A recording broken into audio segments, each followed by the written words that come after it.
Alright boys, so we're getting a new crafting event in War Thunder. This is starting on the 26th of September, so in 4 days time from now.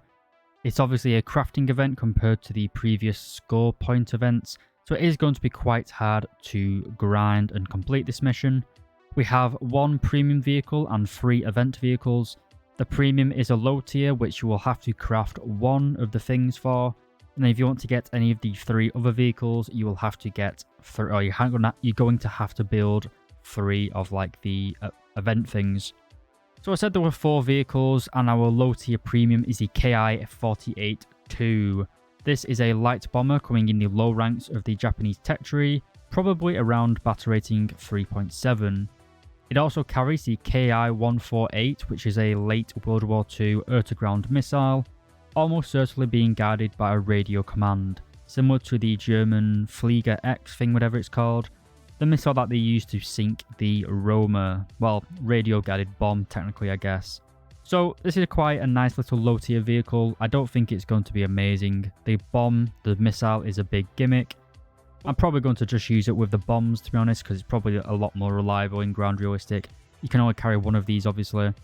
But anyway, it should have a big yield. It's a good little reward vehicle. I look forward to seeing it in game. And for the ship reward coming in the event, we have the Kuruma battle cruiser.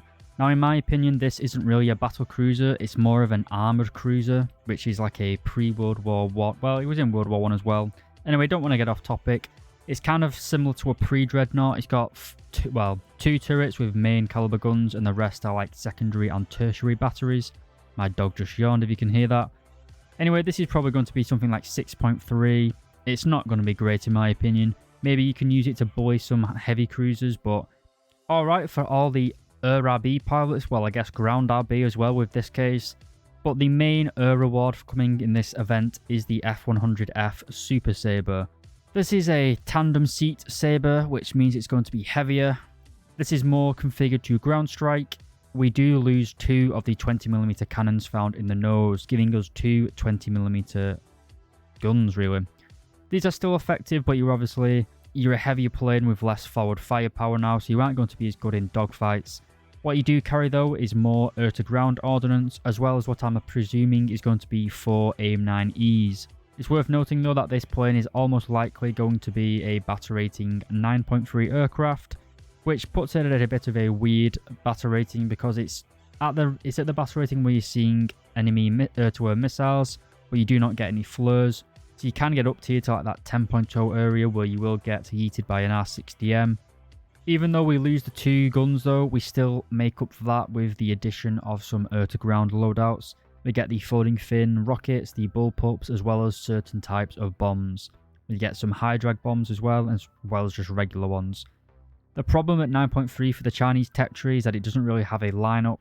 It tends to be 8.7, 10.0 and 11.7 for the Chinese. Maybe this jet will be lower, I don't know, but I don't really see it being that effective in my opinion. So I said there was 2 vehicles worth grounding. I believe that is the KI-49 as well as this vehicle, the Lowsat CCVL. You've probably seen this vehicle in one of Spookston's recommended to be added to War Thunder videos. These missiles don't contain any chemical warhead, it is just an armor piercing. It's basically just a saber round attached to the front of a missile. The way these work is that they get sped up to hypersonic speeds apparently, and then it just hits a target, basically like a regular AP-FSDS round. You only carry 12 of them.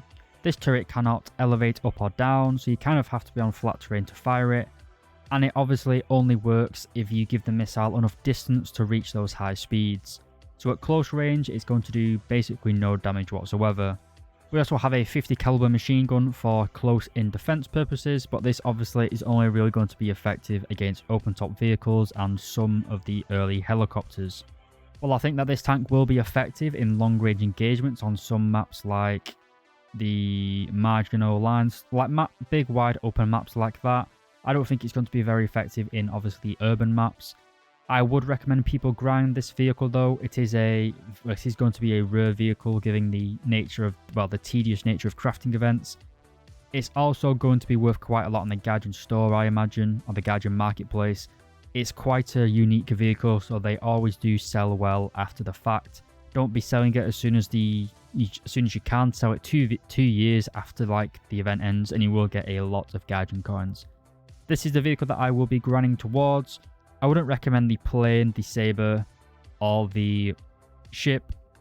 The saber and the boat just aren't worth it. The KI-49 and the LOSAT are by far the best vehicles coming. Anyway, boys, I won't take up any more of your time. Leave a comment down below saying Lord of the Rings if you made it to the end of the video. And as always, bloody hell, having a stutter. Thank you very much for watching. See you, lads.